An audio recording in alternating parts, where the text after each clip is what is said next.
Hello दोस्तों, स्वागत है आप सभी का अपने यूट्यूब चैनल अध्ययन जंक्शन पर।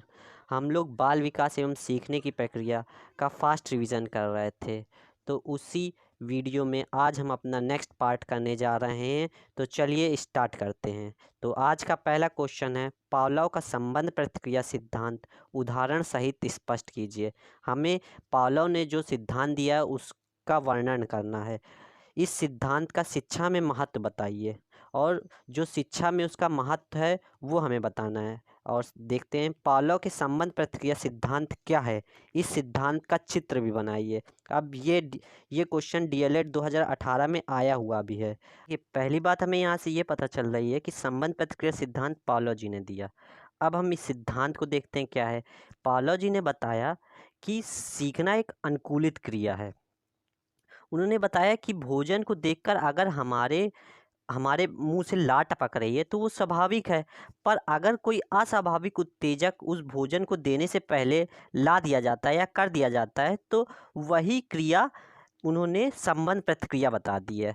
तो इस पूरी क्रिया को बताने के लिए उन्होंने एक कुत्ते का प्रयोग किया। देखिए, अब इसको हम समझने के लिए हम चित्र देखते हैं। ये चित्र है हमारा।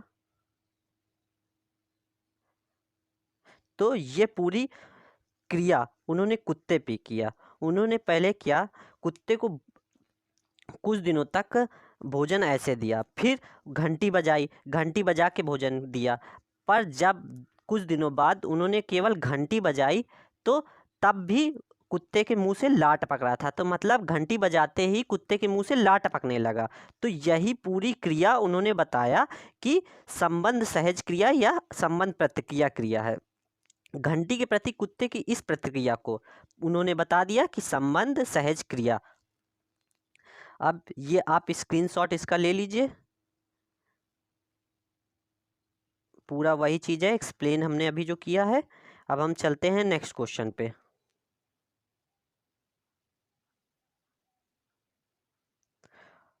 नेक्स्ट क्वेश्चन है, ऑपरेशन ब्लैक बोर्ड योजना तथा ग्राम शिक्षा समिति के कार्यों पर निबंध लिखिए। अथवा ग्राम शिक्षा समिति से आप क्या समझते हैं। ये बीटीसी 2015 का क्वेश्चन है। ऑपरेशन ब्लैक बोर्ड योजना राष्ट्रीय शिक्षा नीति के अंतर्गत हमारे देश में आई। हमारा देश पहले देखिए आज़ाद होने टाइम बहुत ही पिछड़ा था। तो ये राष्ट्रीय शिक्षा नीति में ये बनाया गया कि जो हमारे स्कूल का स्तर था, जो शिक्षा का स्तर था, बहुत नीचे था।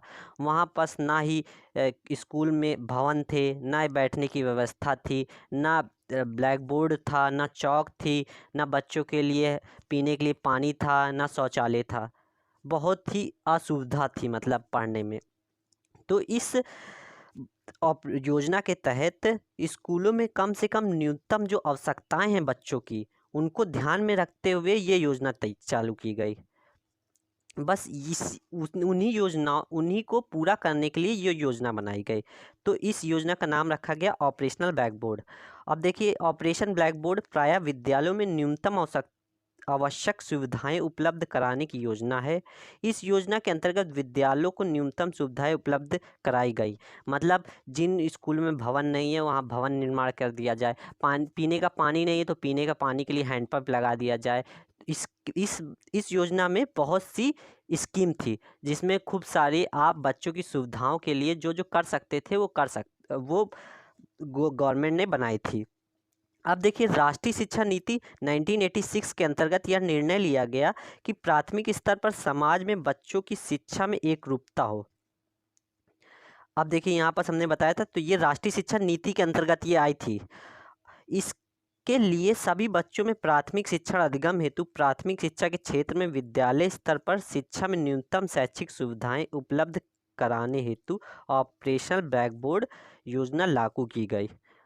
इसलिए ये योजना आई थी। बच्चों का पढ़ाई का स्तर बढ़ाने के लिए, हमारा शैक्षिक स्तर बढ़े, लोगों की भागीदारी बढ़े, बस इसीलिए ऑपरेशनल बैकबोर्ड आया था। अब देखते हैं ग्राम शिक्षा समिति का क्या कार्य है। अब ग्राम शिक्षा समिति का भी उसी में सहायक बनना पूरा, अब वहाँ की देखना है। शिक्षा समिति आपको नाम ही से पता चल रहा हो कि ये शिक्षा से संबंधित है, मतलब गांव में जो प्राथमिक या जूनियर स्कूल हैं वहाँ उनकी हेल्प करने के लिए ये समिति बनाई जाती है। तो इन हेल्प किस तरह करेगी, वहाँ अगर भवन नहीं है तो भवन का निर्माण कर दे, कोई प्रबंधन में दिक्कत आ रही मैनेजमेंट पे तो उसमें मदद करे, वहाँ पर पुस्तकें निःशुल्क प्रदान करे, गवर्नमेंट की तरफ से था। तो वही है, शौचालय हैंडपाइप नहीं है तो बनवाए। तो यही प्रमुख कार्य होते हैं। अब यहाँ पर यही लिखना है आपको, जैसे प्राथमिक विद्यालयों के भवनों की स्थापना करना, प्राथमिक विद्यालयों को प्रबंधन में सहायता करना, मैनेजमेंट अगर ख़राब है तो वहाँ का मैनेज करना कि ये कैसे करें, फिर निःशुल्क पुस्तकों का विवरण रखना, विद्यालय से संबंधित भौतिक संसाधन जैसे शौचालय हैंडपंप आदि की व्यवस्था करना, विद्यालय की साज सज्जा पर ध्यान देना, बालिका शिक्षा के लिए अभिभावक को जागरूक करना, क्योंकि गांव में ज़्यादातर लोग जागरूक नहीं रहते। वो सोचते हैं कि जो बालिका हैं वो केवल घर के काम के लिए, पर ऐसा नहीं है, आज का समाज बदल गया है। तो इसलिए ग्राम शिक्षा समिति का ये दायित्व तो होता है कि वो जागरूक करे अपने अपने गांव वालों को, कि पढ़ाएं और आगे बढ़ाएं सबको। अतिरिक्त कक्षा कक्ष का निर्माण कराना, अगर बच्चे ज़्यादा हो रहे हैं तो अतिरिक्त कक्षा कक्ष का भी वो निर्माण कराएं। यही काम होता है ग्राम शिक्षा समिति का। अब हम अपना नेक्स्ट क्वेश्चन देखते हैं, आज का तीसरा क्वेश्चन। जीन पियाजे ने बाल विकास बौद्धिक विकास की कितनी अवस्थाओं का वर्णन किया है? विस्तृत व्याख्या कीजिए। जीन पियाजे द्वारा प्रतिपादित विकास की अवस्था के अंतर्गत पूर्ण संक्रिया की अवस्था से आपका क्या तात्पर्य है? बालकों में बुद्धि के विकास को जीन पियाजे ने कितनी अवस्थाओं में विभाजित किया है, वर्णन कीजिए। जीन पियाजे ने 4 अवस्थाएं दी थी। जीन पियाजे ने संज्ञानात्मक विकास का सिद्धांत प्रतिपादित किया था। उन्होंने इस सिद्धांत में 4 अवस्थाएं बताई थी। पहली अवस्था इंद्रिय जनित गामक अवस्था, पूर्व संक्रियात्मक अवस्था, मूर्त संक्रियात्मक अवस्था, अमूर्त संक्रियात्मक अवस्था। हम एक एक अवस्था को पहले समझते हैं। पहले देखते हैं फर्स्ट वाली, एक मिनट रुकिए, फर्स्ट वाली हम लोग देखेंगे। पहले फर्स्ट वाले में देखिए, फर्स्ट वाली अवस्था है इंद्रिय जनित गामक अवस्था, जिसे हम संवेदी गामक अवस्था या सेंसरी मोटर स्टेज भी कहते हैं। ये अवस्था बालक के जब वो जन्म लेता है, मतलब 0 से 2 वर्ष तक चलती है। 0 से 2 वर्ष तक इस अवस्था में बालक अपने ज्ञानेंद्रियों से समझ बनाता है, उसमें वस्तु स्थायित्व की क्षमता आ जाती है। अब वो अनुकरण करना भी सीख जाता है। अगर उसे कुछ चाहिए तो वो रोने लगता है, भूख लगी तब भी वो रोने लगता है। मतलब यहाँ पर उसे अनुकरण अब वस्तु स्थायित्व की क्षमता आ जाती है। अब देखते हैं इसमें क्या लिखा है। यह जन्म से 2 वर्ष तक की अवस्था है। इस अवस्था में बच्चे की बुद्धि उनके कार्यों के द्वारा व्यक्त होती है। चादर पर बैठा बालक चादर पर पड़े दूर खिलौने को प्राप्त करने के लिए चादर को खींचकर खिलौना प्राप्त कर लेता है। भूख लगने की स्थिति में बालक रोने लगता है। रो करके वह अपनी भूख की स्थिति को बताता है। देखिए, ये अवस्था हो गई। अब नेक्स्ट अवस्था है पूर्व संक्रियात्मक अवस्था। सेकेंड स्टेज है हमारी पूर्व संक्रियात्मक अवस्था, जिसे हम प्री ऑपरेशनल स्टेज भी कहते हैं। अब इस स्टेज में देखते हैं ये स्टेज कब तक चलती है। ये स्टेज हमारी होती है 2 वर्ष से 7 वर्ष तक। ठीक। अब इसमें जैसे पहले वाले स्टेज में हमारी ऑब्जेक्ट परमानेंस आ गई थी उस बच्चे में, वो ज्ञानेंद्रियों के द्वारा समझ रहा था। पर अब यहाँ पर उसमें इलॉजिकल थिंकिंग, मतलब वो कुछ भी सोचने लगेगा उल्टा सीधा, पर उसमें इलॉजिकल थिंकिंग का विकास हो जाएगा। अब इस अवस्था में, मतलब ये वाली अवस्था में, उसमें इरिस्बिलिटी आ जाएगी, परिवर्तन को सोच नहीं पाता वो, मतलब वो जैसे हमने बताया कि एक गिलास उसको दूध भर के दिया, अब वही वो गिलास हमने उसको एक थाली में दिया, तो वो नहीं सोच पाएगा कि ये ज़्यादा है वो कम है। इस स्टेज में वो नहीं सोच पाएगा, ये थर्ड स्टेज में वो सोचने लगेगा। मूर्त संक्रियात्मक इस अवस्था में उसको पता चल जाएगा कि ये दोनों बराबर हैं। और ये हमारी सेकेंड स्टेज में इस उसमें बच्चे में अहम केंद्रितता भी आ जाती है। वो अपने ही बारे में बस सोचता है, दूसरे से उसे कोई मतलब नहीं है। अब हम देखते हैं इसमें लिखा क्या है। यह अवस्था 2 से 7 वर्ष तक की है। इस अवस्था में बालक अपने परिवेश की वस्तुओं को पहचानने एवं उसमें विभेद करने लगता है। इस दौरान उसमें भाषा का विकास भी शुरू हो जाता है। अब धीरे धीरे वो 2 साल से, मतलब यहाँ पर हमने बताया था 2 साल से 7 वर्ष, तो अब उसमें धीरे धीरे बालक बोलना, शब्द सीखने लगता है, उसमें भाषा का विकास होने लगता है। अब हम देखते हैं थर्ड स्टेज अपनी। थर्ड स्टेज है मूर्त संक्रियात्मक अवस्था, जिसे हम क्या बोलते हैं, कॉन्क्रीट ऑपरेशनल स्टेज। और ये अवस्था हमारी 7 से 11 वर्ष तक चलती है। अब बच्चा बड़ा हो चुका है, अब उसमें तार्किक चिंतन आने लगा है। पहले वाले में इलॉजिकल थिंकिंग थी, पर अब स्टेज में वो तार्किक चिंतन करने लगा है। उसमें ट्रांसिविटी भी आ गई थी।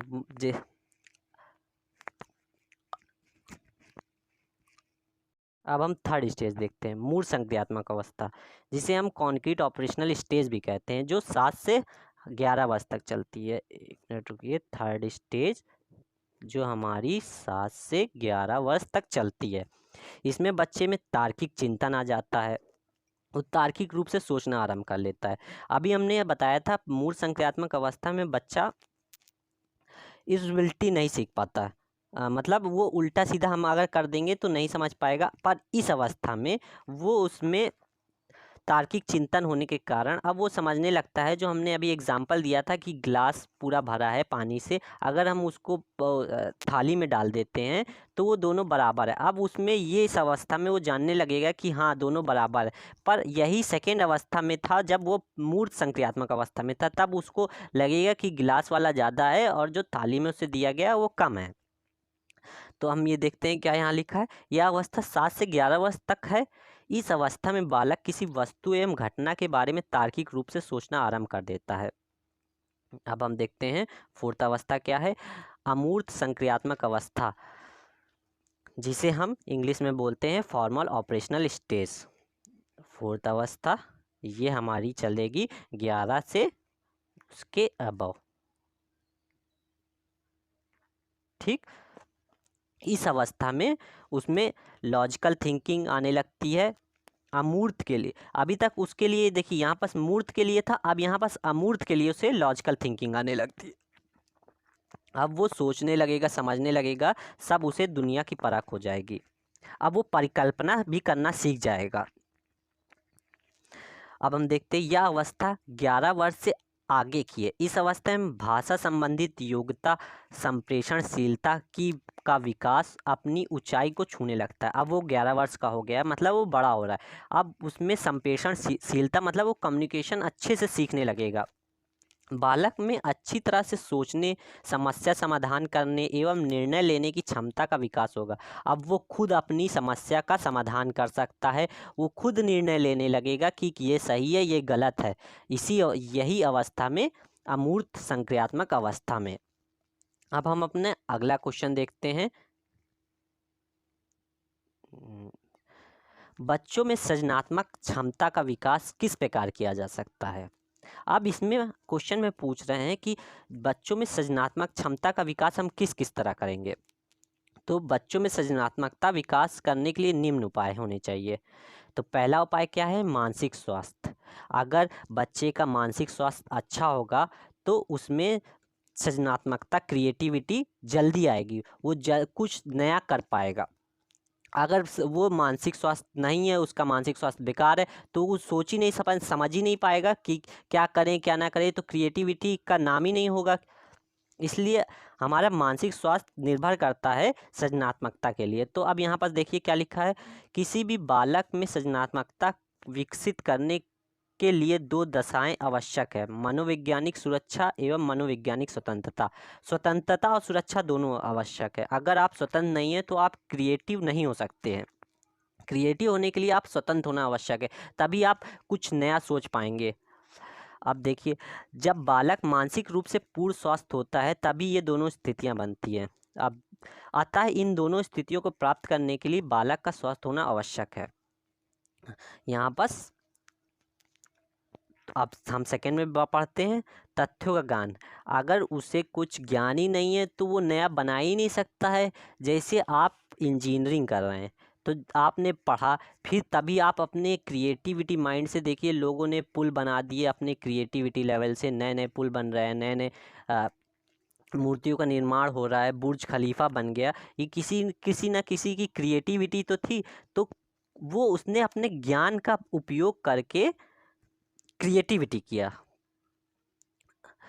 तभी वो बन पाया। तो अब देखते हैं, बालक को तथ्यों का ज्ञान कराने में शिक्षक की भूमिका अहम होती है, क्योंकि वह बालक की समस्या के समाधान के विविध तथ्यों की जानकारी देता है तथा उनके प्रयोग के लिए उत्प्रेरित भी करता है।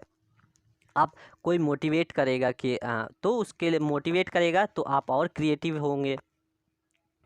अब थर्ड देखते हैं, प्रतिफल का विचार, कंसीडर रिटर्न। किसी भी कार्य को करने का क्या परिणाम होगा, इस पर चिंतन करने के लिए बालक को प्रेरित करना। इस प्रकार के मानसिक अभ्यास से बालक में सृजनात्मकता का विकास होता है। अब उसके परिणाम को देखिए, पहले ही वो अपने दिमाग में सोच लेता है कि ये होगा, आगे ऐसा हम करेंगे, ये स्टेप चलेंगे तो यहाँ पहुँचेंगे, दूसरा स्टेप चलेंगे तो यहाँ पहुँचेंगे। तो उसका रिज़ल्ट उसके दिमाग में पहले से बन जाता है, पूरा ढांचा, मतलब उसने अपना पूरा प्लान अपने दिमाग पे बना लिया है। वो इतना क्रिएटिव है कि पूरा आगे का सोच लिया उसने, तो इसी से बस बन जाएगा। फिर हम देखते हैं फोर्थ, कल्पनाशीलता, इमेजिनेशन। ये सबसे इम्पॉर्टेंट है क्रिएटिविटी के लिए। कल्पना को मूर्त रूप देना ही सृजनात्मकता है। अब आपने पूरा प्लान अपने दिमाग में तो बना लिया, पूरी इमेजिनेशन कर लिए कि ये ऐसा पहाड़ होगा, फिर उसके ऊपर हम पुल बनाएंगे, पुल से वहाँ पास होटल बनाएंगे। अब पर ये इमेजिनेशन आपकी पूरी अगर मूर्त रूप में आपने नहीं दिया तो क्या फ़ायदा। तो यही यहाँ पर बोल रहे हैं, अतः बालक में कल्पनात्मक शक्ति का विकास हो, इसके लिए उन्हें पूरा अवसर प्रदान किया जाए। अब आपको पूरा कल्पना आपके दिमाग में अपना कर लेना है कि ऐसे ऐसे ऐसे ऐसे करना है, तो तभी हम सफल हो जाएंगे। अब फिर देखते हैं मौलिकता का स्पष्टीकरण। तथ्यों के अनुरूप मौलिकता का स्पष्टीकरण किया जा सकता है। बालकों में प्रतिष्ठा भौतिक एवं नवीन कार्यों को करने से बढ़ती है और इसी के कारण वे सृजनात्मक कार्यों में अधिक रुचि लेते हैं। बस ये यहाँ पर आपका सृजनात्मकता क्षमता के विकास किस प्रकार किया जा सकता है ये बताया गया है। मानसिक स्वास्थ्य हो आप, मेंटल हेल्थ अच्छी हो, तथ्यों का ज्ञान हो, प्रतिफल का विचार पर विचार, कल्पनाशीलता और मौलिकता का स्पष्टीकरण। बस आप पॉइंट लिखना है आपको। अब हम देखते हैं अपना नेक्स्ट क्वेश्चन। आप स्क्रीनशॉट भी ले सकते हैं एक बार, ये देखिए हम थोड़ी देर के लिए रोक देते हैं। चलिए अब हम नेक्स्ट क्वेश्चन में पढ़ते हैं अपने क्वेश्चन नंबर 65। बच्चों में कल्पना शक्ति का विकास किस प्रकार किया जा सकता है। देखिए अब यहाँ पर वही क्वेश्चन आ गया है, तो अब हम देखते हैं। बच्चों में कल्पना शक्ति का विकास निम्नलिखित तरीकों से किया जा सकता है। पहले देखते हैं कल्पना शक्ति क्या होती है। कल्पना शक्ति हमारी इमेजिनेशन, हम छोटे में कुछ भी इमेजिन कर लेते थे। हमारे सामने कोई भी कहानी बताई गई, कछुआ और खरगोश की कहानी, तो हम इमेजिन कर लेते थे कि वहाँ जंगल ऐसा होगा, खरगोश है, कछुआ है, खरगोश दौड़ रहा है, आगे वो सो गया, कछुआ धीरे धीरे चल रहा है और वो आखिरी में जीत गया। तो ये हमने सारा इमेजिन किया, हमारे पूरा हमारा ये इमेजिनेशन ही है, हमारी कल्पना शक्ति है। तो इसी के विकास के लिए यहाँ पर ये क्वेश्चन पूछ रहा है कि क्या करें जिससे विकास हो हमारी कल्पना शक्ति का। तो पहला बता रहे हैं कि भाषा ज्ञान का विकास करके हम अपनी अगर भाषा ज्ञान को बढ़ा रहे हैं, हम अपनी भाषा ज्ञान को बढ़ा लेते हैं तो हमारी इमेजिनेशन पावर बढ़ जाती है। और यह कहानी कथाएँ, हम कहानी कथाएँ सुनते हैं तब भी हमारी बढ़ जाती है। कितनी कहानियाँ सुनी होंगी आपकी, आपने कितना इमेजिन कर लेते हैं, आप यहाँ से आप इमेजिन करके आप यहाँ बैठे हैं और कहीं और पहुँच जाते हैं, तो ये आपकी सब इमेजिनेशन ही पावर है। तो अब देखते हैं यहाँ क्या लिखा है। पहला पॉइंट, भाषा ज्ञान का विकास करके बालक का जैसे जैसे भाषा का ज्ञान बढ़ता है जाएगा, उसकी कल्पनाशीलता भी बढ़ती जाती है। भाषा एवं कल्पना घनिष्ठ रूप से संबंधित हैं। बच्चा जब कोई कहानी सुनाता है तो उससे संबंधित चीज़ों की कल्पना कहानी सुनने के साथ साथ करता जाता है। देखिए वही बताया, जब बच्चे के ज्ञान शब्द ज्ञान में वृद्धि होती है तो वह शब्दों के सहारे अनेक घटनाओं की कल्पना करने लगता है। अब वो शब्दों के सहारे सारी घटनाओं को सोच डालेगा अपने दिमाग में कि ये ऐसे हुआ था, वो वैसे हुआ था, सब इमेजिन कर डालेगा। फिर सेकेंड पॉइंट देखते हैं, कहानी एवं कथाओं। कक्षा एवं कथाओं एवं कहानियों भी बालक की कल्पना शक्ति का विकास करने में महत्वपूर्ण भूमिका निभाती हैं। कहानी तो अभी हमने जैसे बताई, कच्छा उसकी कछुआ और खरगोश वाली, तो आपने सोच डाला, तो ये भी हमारे इमेजिनेशन को बढ़ाती हैं। शिक्षक को बच्चे को कहानियाँ या कथाओं पूरे हाव भाव के साथ सुनानी चाहिए। हाव भाव के साथ सुनाएंगे, जैसे अगर खरगोश दौड़ा है तो आप भी दौड़ के सुनाइए, तो बच्चे की इमेजिनेशन पावर बढ़ेगी ही ना। तो वो सोच जाएगा कि खरगोश दौड़ा है, तेजी से दौड़ा है, आप भी उसको हाव भाव के साथ बताएंगे तो, या सो गया तो आप भी उसको सो के बताइए, तो ज़्यादा बच्चों को समझ में आएगा और वो उनकी इमेजिनेशन पावर ज़्यादा बढ़ेगी। अब हम देखते हैं नेक्स्ट क्वेश्चन। आज का लास्ट क्वेश्चन देखते हैं हम लोग। आप कक्षा में बच्चों के भूलने की क्रिया को कैसे नियंत्रित करेंगे? भूलने की गति को रोकने के उपाय समझाइए। अब आप अपने को एग्जाम्पल लेके ही ये क्वेश्चन बताएंगे। आप भूलते कैसे हैं? अगर आप कक्षा में बैठे हैं, आपको नींद आ रही है, आप सो रहे हैं, आपका मन ही नहीं लग रहा है, तो आप तो भूलेंगे ही, क्योंकि आपका मन ही नहीं लग रहा है। आप ऊब रहे हैं कक्षा में, टीचर बोल रहा है, अपना लेक्चर दे रहा है, तो आप बोर हो रहे हैं, तो इससे भूलने का गारंटी हो जाता है। आपने ध्यान नहीं दिया तो भूल जाएंगे। तो अगर हम वो सीखने की क्रिया जो चल रही है उसको हम इंटरेस्टिंग बना दें, रोचक बना दें, तो आप जल्दी सीखेंगे। अगर आपको बुक आपके सामने टेक्स्ट में पूरी लिखी है, बुक बिना चित्र के आपको पसंद नहीं आ रही है, और हम उसमें चित्र डाल दें, आप बीच बीच में चित्र देख रहे हैं, आपको मज़ा आ रही है, तो जैसे ही आपको मज़ा आई, आपने पढ़ने में इंटरेस्ट जैसे ही लिया, आप भूलना ही भूल जाएंगे। मतलब आपको सब याद रहेगा। आपके बस आपको आपको इंटरेस्ट लेना है पढ़ाई में, जैसे ही आपने इंटरेस्ट लिया आपका भूलना ख़त्म हो जाएगा। तो यही आपको लिखना है इस क्वेश्चन में, आप अपने शब्दों में भी लिख सकते हैं। पर हम देखते हैं यहाँ क्या लिखा है। कक्षा कक्ष में छात्रों की भूलने की क्रिया को नियंत्रित करने के लिए छात्रों को किसी क्रिया को चित्रों के चिन्हों के साथ समझाना चाहिए। अब देखिए यहाँ पर बोला है ना, चित्र हो या चिन्ह हो, कुछ भी समझाइए, चित्र से आप ज़्यादा अच्छा समझेंगे। अगर बच्चे को A for apple, B for ball ऐसे सिखाया जा रहा है तो वो भूल सकते हैं। पर अगर बच्चे को ए फॉर एप्पल, फिर एप्पल का वो फोटो दिखा दिया जाए, चित्र दिखा दिया जाए, बी फॉर बॉल, बॉल का चित्र दिखा दिया जाए, तो वो भूलेंगे नहीं, उनके दिमाग में बैठ जाएगा कि बॉल ऐसे होती है तो बी फॉर बॉल, बस वही लिखना है। फिर यहाँ पास लिखा है, अधिकांशतः जब पाठ्यवस्तु नीरस और उबाऊ लगती है तो छात्र उसे जल्दी भूल जाते हैं। अगर आप ऊबने लगे क्लास में बैठे बैठे तो आप तो भूल ही जाएंगे, ये स्वाभाविक है। अतः पाठ्यवस्तु को रोचक बनाकर छात्रों की भूलने की क्रिया को नियंत्रित किया जा सकता है। अगर हम लोग अपना पाठ्यवस्तु उसको इंटरेस्टिंग बना देते हैं तो हम भूलेंगे ही नहीं, नियंत्रित कर लेंगे आपके भूलने की क्रिया को। अब यहाँ पर रोकने के उपाय बोल रहे हैं, नीरस पाठ्यवस्तु को रोचक बनाकर प्रस्तुत किया जाए। फिर सेकेंड है, कठिन पाठ्यवस्तु की पुनरावृत्ति की जाए। जो आपको कठिन लग रहा है, शायद आप जैसे मैथ पढ़ा रहे हैं, मैथ में फॉर्मूला बता रहे हैं, बच्चों को नहीं समझ में आ रहा, वो एक बार में नहीं समझ में आए तो आप दोबारा बताइए, दोबारा नहीं समझ में आए तो तिबारा बताइए, तो इससे बच्चे भूलेंगे नहीं। अब तीसरा देखिए, जटिल विषय वस्तु को सरल करके समझाइए। अब जैसे देखिए फॉर्मूला, अभी हमने ऊपर बताया था, फॉर्मूला भी होता है, हर एक फॉर्मूला का सिंपल सॉल्यूशन भी होता है। तो अगर वो फॉर्मूले से नहीं आ रहा है तो आप दूसरे तरीके से बताइए जो सिंपल बच्चों को लगे।